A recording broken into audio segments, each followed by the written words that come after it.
अडानी के मुद्दे पर संसद के शीतकालीन सत्र का 11वां दिन भी हंगामे की भेंट चढ़ गया। सदन के अंदर और बाहर विपक्ष के सांसदों ने प्रदर्शन किया और केंद्र सरकार पर हमला बोला। और सत्र की कार्रवाई शुरू होने से पहले संसद परिसर में कांग्रेस और दूसरे विपक्षी दलों के सांसद इकट्ठा हो गए, जिनके हाथ में पीएम मोदी और अडानी के चेहरे वाले पोस्टर थे, जिस पर एक चेहरे में दोनों को दिखाया गया था, जिस पर लिखा हम एक हैं।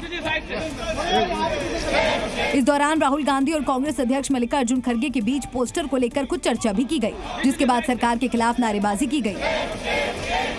विपक्षी दलों के सांसदों के हाथ में मोदी और अडानी के मास्क भी थे, जिसको लेकर जमकर नारेबाजी की गई और प्रधानमंत्री से सदन में आकर अडानी के मुद्दे पर जवाब देने की मांग उठाई। वहीं दूसरी ओर प्रदर्शन के दौरान नेता प्रतिपक्ष राहुल गांधी ने रिपोर्टर की भूमिका निभाई और पीएम मोदी और अडानी के रिश्तों को लेकर तंज किए और राहुल गांधी जिससे सवाल पूछ रहे थे वो मोदी और अडानी का मास्क पहने हुए थे। आजकल क्या हो रहा है भाई? आजकल मैं जो भी बोलता हूँ ये करता है। अच्छा, मेरे लिए करता है। आप क्या क्या बोल रहे हो? मैं कुछ भी चाहता हूँ। क्या चाहते हो आप? कुछ भी पोर्ट चाहिए, एयरपोर्ट चाहिए, कुछ भी। अगला आप क्या लेने की कोशिश कर रहे हो? वो उसके लिए अभी हमारा मीटिंग अभी शाम को है, करके आज डिसाइड कर देंगे कि मीन्स हमारे लिए मैं जो भी करता हूँ ये बाय होने तक मेरे लिए कोई पार्लियामेंट छोड़ देना भैया। वो देखते हैं। आपके रिश्ते के बारे में थोड़ा बताइए भाई।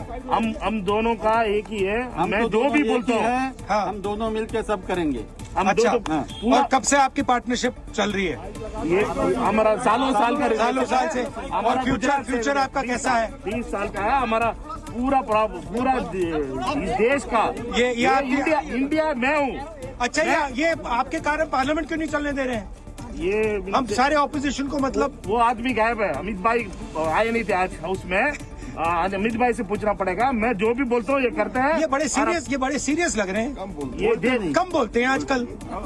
ये थोड़ा टेंशन में है। हालांकि अडानी के खिलाफ इस प्रदर्शन में इंडिया गठबंधन में दरार भी देखने को मिली। समाजवादी पार्टी और तृणमूल कांग्रेस इस प्रोटेस्ट में शामिल नहीं हुई।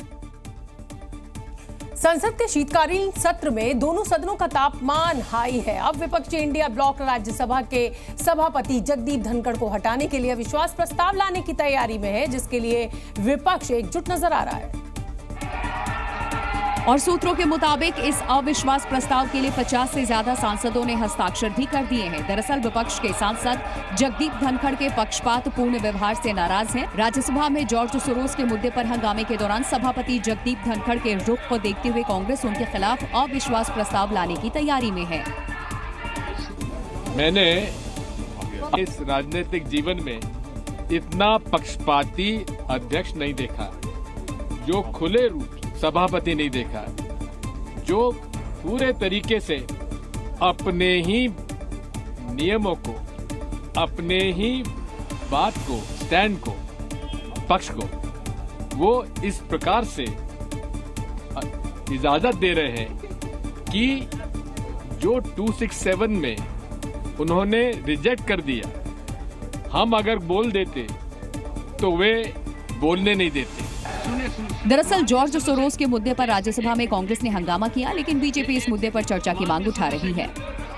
तो सदन ही सबसे अच्छा फोरम है जिस पर ये विमर्श हो सके। तो कांग्रेस क्यों घबरा रही है? कांग्रेस क्यों भाग रही है? क्या सचमुच कोई ऐसा लेन देन था? क्या सचमुच ऐसा कोई नेक्सस था? क्या सचमुच भारत के लोकतंत्र पर प्रहार करने का एक प्रयास था? कई सवाल के साथ कांग्रेस पार्टी आज घिरी है। सूत्रों के मुताबिक कई दूसरे विपक्षी दलों के सांसद भी कांग्रेस के साथ खड़े हो गए हैं, जिसके बाद आने वाले दिनों में सियासी बवाल और बढ़ने के आसार हैं। वहीं दूसरी ओर सोनिया गांधी के जॉर्ज सोरोस के फाउंडेशन से कनेक्शन के आरोपों पर भी संसद में जोरदार हंगामा हुआ। बीजेपी ने आरोप लगाया कि कांग्रेस की पूर्व अध्यक्षा सोनिया गांधी ऐसे ही संगठन से जुड़ी हैं जो कश्मीर को भारत से अलग करने की वकालत करता है।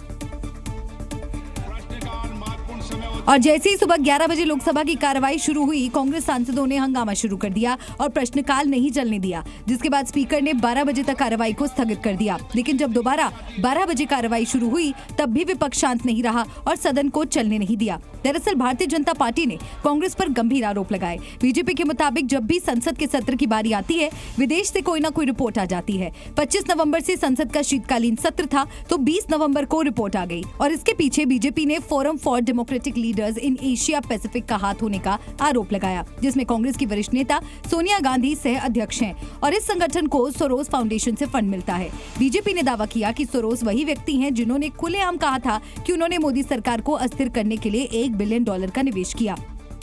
बीजेपी ने इसके दस्तावेजी सबूत भी दिखाए, जिसमें forum for democratic leaders in Asia Pacific को 4 सह अध्यक्षों के रिकॉर्ड दिखाए गए, जिसमें सोनिया गांधी का नाम भी शामिल है। साथ ही बीजेपी ने कांग्रेस से सवाल पूछे। हम इसलिए बहुत साफ पूछना चाहते हैं, इसमें श्रीमती सोनिया गांधी जी का सीधे सीधे नाम है, जो कांग्रेस की वरिष्ठतम नेता हैं। भारतीय जनता पार्टी का स्पष्ट रूप से मानना है कि जो कुछ घटनाएं जॉर्ज सोरोस, उनका ऑर्गेनाइजेशन और उनसे जुड़े हुए विदेशी संस्थान कर रहे हैं, वो भारत में अस्थिरता पैदा करने की एक देशद्रोह के समकक्ष साजिश है। हालांकि कांग्रेस इसे मुद्दों से भटकाने के लिए बीजेपी की साजिश बता रही है। And dark fantasies and conspiracy theories have no place in our political discourse. These are all diversionary tactics which there is no credibility or credence to these kind of things. Maharashtra विधानसभा चुनाव में शिकस्त मिलने के बाद इंडिया गठबंधन में घमासान मचा हुआ है। ममता बनर्जी के गठबंधन को लीड करने के बयान के बाद अब सियासत गर्म है और घटक दल भी अपने अपने दावे कर रहे हैं। और विपक्षी गठबंधन इंडिया ब्लॉक में नेतृत्व को लेकर बयानबाजी थमने का नाम नहीं ले रही है। महाराष्ट्र चुनाव में गठबंधन को मिले झटके के बाद ये खींचतान और बढ़ गई। अब तृणमूल कांग्रेस ने एक बार फिर ये इच्छा जाहिर की है कि इंडिया ब्लॉक की कमान अब ममता बनर्जी के हाथ में दी जानी चाहिए। तो वहीं शिवसेना उद्धव गुट ने भी उनका साथ दिया। आप देखें तो बहुत सारे घटक दल हैं इंडिया ब्लॉक के जो प्रसन्न नहीं हैं और वो चाहते हैं कि ममता बनर्जी को लीड करना चाहिए इंडिया ब्लॉक। उन्होंने ही खड़ा किया था। यहाँ तक कि राजनीति के भीष्म पितामह, सबसे पुराने वरिष्ठ व्यक्ति पिता तुल्य आदरणीय श्री शरद पवार जी ने भी इसी बात को कहा है कि जहाँ तक ममता बनर्जी जी का सवाल है, उन्होंने अब कितनी सक्षम लीडर हैं वो जनता को दिखाया है, वो देश को दिखाया है, वेस्ट बंगाल में साबित किया है और वो एक हैं जो सबको साथ में लेकर चली हैं। इंक्लूसिव इंडिया का जो हम नारा करते हैं और प्रजातंत्र के लिए जो लड़ाई लड़ते हैं, वो लड़ाई उन्होंने प्रखरता से लड़ी है। हालांकि कांग्रेस और समाजवादी पार्टी किसी भी तरह के मनमुटाव की बात से इनकार कर रहे हैं, तो तृणमूल कांग्रेस का कहना है कि इंडिया ब्लॉक के बहुत सारे घटक दल खुश नहीं हैं। क्या दिक्कत है? लीडरशिप को लेकर कोई दिक्कत नहीं है भैया। लीडर मजबूत है, नेता प्रतिपक्ष राहुल गांधी बहुत मजबूत नेता है देश के अंदर। मैं ये कहता हूँ कि मेरी नजर में सब कुछ ठीक है। हालांकि ममता बनर्जी को इंडिया ब्लॉक लीड करने की मांग पर बीजेपी चुटकी ले रही है। बंगाल को पूरा खराब कर चुके हैं, अब पूरे देश को अगर खराब करना है तो आप लोग ममता बनर्जी को लाइए, कोई बात नहीं। इंडिया गठबंधन में चल रही उठापटक की खबरों के बीच अब खुलकर ये कहा जाने लगा है कि राहुल गांधी की लीडरशिप अच्छी नहीं है। एक दिन पहले ही शिवसेना उद्धव गुट के नेता आदित्य ठाकरे ने महाराष्ट्र में समाजवादी पार्टी को बीजेपी की बी टीम करार दे दिया था, जिस पर समाजवादी पार्टी ने कड़ी नाराजगी जताई। पार्टी के वरिष्ठ नेता रामगोपाल यादव ने तो यहां तक कह डाला कि बीजेपी की गुलामी करने वाले अब दूसरों पर सवाल उठा रहे हैं। कोई बीजेपी से अगर लड़ा है सबसे ज्यादा मजबूती से इस देश में समाजवादी पार्टी, उत्तर प्रदेश में ही मथुरा, काशी, अयोध्या सब है, तो किसने झेला? इन लोगों ने झेला जो ये बात करते हैं। कि कल तक बीजेपी की गुलामी करने वाले लोग आज ये बात कर रहे हैं समाजवादी पार्टी वाले। दरअसल समाजवादी पार्टी और शिवसेना उद्धव गुट के बीच ये तनातनी तब शुरू हुई थी जब आदित्य ठाकरे ने मीडिया कर्मियों से बातचीत करते हुए यहां तक दावा कर दिया था कि महाराष्ट्र विधानसभा चुनाव के दौरान समाजवादी पार्टी ने बीजेपी की बी टीम की तरह काम किया। यहाँ की जो है वो कभी कभी भाजपा की बी टीम की जैसे बर्ताव करते हैं, वो हमने पहले भी देखा है और इस चुनाव में भी मुझे ज़्यादा बोलने के लिए आप इस पर ना लाइए। उन्होंने किसकी मदद की, कैसे मदद की, तो सबको जाहिर है। आदित्य ठाकरे के इसी बयान के बाद समाजवादी पार्टी और शिवसेना के बीच विवाद गहराता गया, जिसके बाद वार पलटवार का दौर शुरू हो गया। बांग्लादेश में हिंदुओं पर हो रहे अत्याचार को लेकर अब भारत में भी सियासत तेज हो गई है। नेशनल कॉन्फ्रेंस के नेता फारूक अब्दुल्ला से जब बांग्लादेश में हिंदुओं पर हो रहे हमले को लेकर सवाल पूछा गया तो वो बेफर उठे। और उन्होंने उत्तर प्रदेश की योगी सरकार को निशाने पर ले लिया। सवाल के बदले उन्होंने सवाल दाग दिया, जो उत्तर प्रदेश में मुसलमानों के साथ हो रहा है वो नहीं दिखता। मुसलमानों पर जुल्म जो हो रहा है यूपी वगैरह में, वो आपको दिखता नहीं है? कैसे उनकी मस्जिदें गिराई जा रही हैं, मदरसे गिराए जा रहे हैं, घर गिराए जा रहे हैं, दुकानें गिराए, वो नहीं दिखता आप भैया?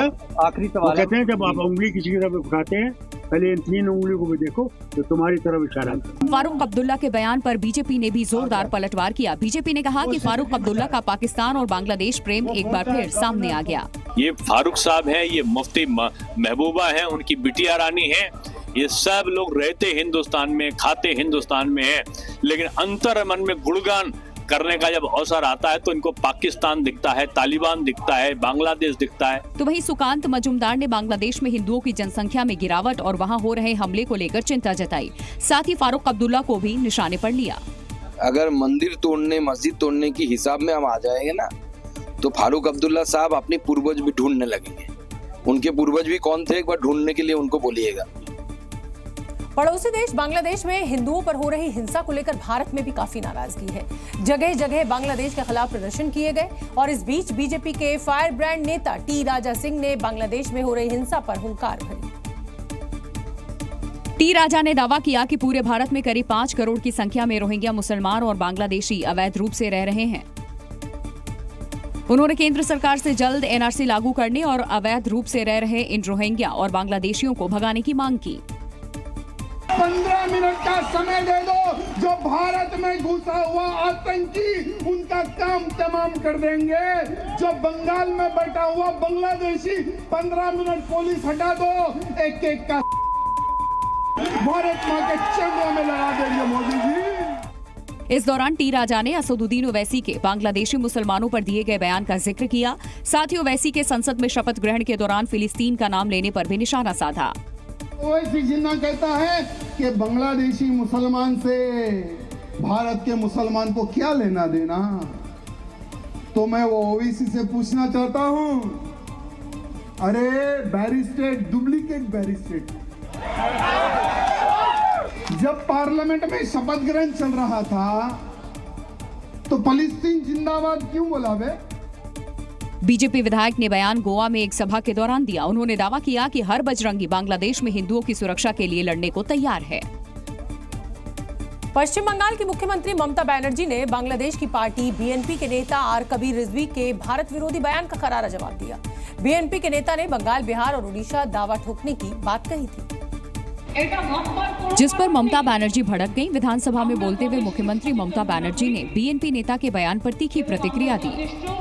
আর যারা কেউ কেউ বলছে বিহার দখল করব, উড়িষ্যা দখল করব, আমি বলি ভাই ভালো থাকবেন, সুস্থ থাকবেন, সুন্দর থাকবেন, কিন্তু এত বড় হিম্মত আপনাদের কেন? কারণ নেই যে বাংলা, বিহার, উড়িষ্যা সব নিয়ে নেবেন আর আমরা বসে বসে ললিপপ খাবো। हाल ही में बीएनपी के नेता आर कबीर रिजवी ने भारत के खिलाफ जमकर जहर उगला था। ভারত তো দূরের কথা, আমেরিকা আমাদের সাথে টিকবে না ইনশাআল্লাহ। আমরা বলতেছি 4 দিনের মধ্যে আমরা কলকাতা হোল করে নেব ইনশাআল্লাহ। আমরা তো হোল করে নেব, আসাম তো হচ্ছে সামরিক বাহিনী। जिसके बाद ममता बनर्जी ने उन्हें शांत रहने की नसीहत दी। साथ ही उन्होंने पश्चिम बंगाल के लोगों से भी शांत रहने और बांग्लादेश में कुछ लोगों के भड़काऊ बयानों से प्रभावित न होने का अनुरोध किया। दिल्ली विधानसभा चुनाव के लिए आम आदमी पार्टी ने अपनी दूसरी लिस्ट आज जारी कर दी और इस लिस्ट में कुल 20 उम्मीदवारों के नाम शामिल हैं। लेकिन हैरानी की बात यह है कि इसमें दिल्ली के पूर्व उप मुख्यमंत्री मनीष सिसोदिया की सीट को बदल दिया गया। इस लिस्ट के मुताबिक मनीष सिसोदिया पटपड़गंज की जगह जंगपुरा सीट से चुनावी हुंकार भरेंगे, जबकि पटपड़गंज विधानसभा सीट से अवध ओझा चुनाव लड़ेंगे, जो हाल ही में पार्टी में शामिल हुए। दूसरी लिस्ट में भी आम आदमी पार्टी में शामिल हुए कई चेहरों को पार्टी ने अपना उम्मीदवार बनाया, लेकिन जिन सीटों की ज्यादा चर्चा रही उनमें पटपड़गंज के अलावा तिमारपुर सीट भी शामिल रही। यहाँ से दिलीप पांडे को टिकट नहीं दिया गया, उनकी जगह पार्टी ने सुरेंद्र पाल सिंह बिट्टू को उम्मीदवार बनाया। आम आदमी पार्टी की दूसरी सूची में जिन नेताओं को उम्मीदवार बनाया गया उनमें जंगपुरा से मनीष सिसोदिया, नरेला से दिनेश भारद्वाज, तिमारपुर से सुरेंद्र पाल सिंह बिट्टू, मादीपुर से राखी बिडलान, शाहदरा से जितेंद्र सिंह शंटी के नाम शामिल हैं। जो 20 सीटें हैं उनमें से 2 लोगों की सीट हमने मनीष सिसोदिया जी की और राखी बिड़ला जी की सीट बदली है। बाकी जो 18 उम्मीदवार घोषित हुए हैं उनमें से ज़्यादातर हमने अपने काउंसलर्स को उम्मीदवार बनाया है। पहली बार की तरह इस बार भी आम आदमी पार्टी ने कई पुराने विधायकों के टिकट काट दिए। इसके अलावा पार्टी ने मनीष सिसोदिया के साथ साथ राखी बिरलान की भी सीट बदल दी। राखी बिरलान को मादीपुर से उम्मीदवार बनाया गया। आम आदमी पार्टी ने कुछ दिन पहले ही उम्मीदवारों की पहली लिस्ट जारी की थी, जिसमें 11 नाम शामिल थे। अब तक पार्टी कुल 31 उम्मीदवारों के नामों का ऐलान कर चुकी है। दिल्ली में एक बार फिर स्कूलों को धमकी मिली है। राजधानी के 40 स्कूलों को ईमेल के जरिए बम उड़ाने की धमकी दी गई, जिसके बाद स्कूल प्रशासन के हाथ पांव फूलने लगे। आज सुबह 7 बजे डीपीएस आरकेपुरम और पश्चिम बिहार के जीटी गोयनका स्कूल को धमकी भरा ईमेल मिला। बम की धमकी मिलते ही स्कूलों ने बच्चों को वापस भेज दिया। आनंद फानंद में धमकी भरे ईमेल की शिकायत दिल्ली पुलिस को दी गई। फायर ब्रिगेड की टीम को भी बुलाया गया। जानकारी के मुताबिक एक साथ 40 से ज्यादा स्कूलों को धमकी भरा ईमेल आया था। 8 दिसंबर को रात 11:38 पर मेल भेजा गया था। डीपीएस आरकेपुरम, जीटी गोयनका पश्चिम बिहार स्कूल को धमकी, चाणक्यपुरी के द ब्रिटिश स्कूल को भी धमकी भरा ईमेल मिला। मंडी हाउस के मॉडर्न स्कूल, डीपीएस वसंत कुंज को धमकी मिली। मेल में स्कूलों के कैंपस में बम प्लांट करने की धमकी दी गई थी। मेल में कहा गया कि बम फटने पर बड़ा नुकसान होगा। बम न फोड़ने के लिए $30,000 की मांग की गई। एक साथ दिल्ली के 40 से ज्यादा स्कूलों को बम की धमकी मिलने से जांच एजेंसियां हरकत में आ गईं। सभी स्कूलों में पुलिस, बम निरोधक दस्ता, दमकल की गाड़ियां और एम्बुलेंस पहुंच गईं। स्कूलों को खाली करवाने के बाद पुलिस कैंपस की तलाशी में जुट गई। दिल्ली पुलिस आईपी एड्रेस और मेल भेजने वाले की भी जांच कर रही है। इधर दिल्ली के स्कूलों में बम की धमकी पर सियासत भी शुरू हो गई। पूर्व सीएम अरविंद केजरीवाल ने गृह मंत्री अमित शाह पर निशाना साधा और दिल्ली की कानून व्यवस्था पर सवाल उठाए।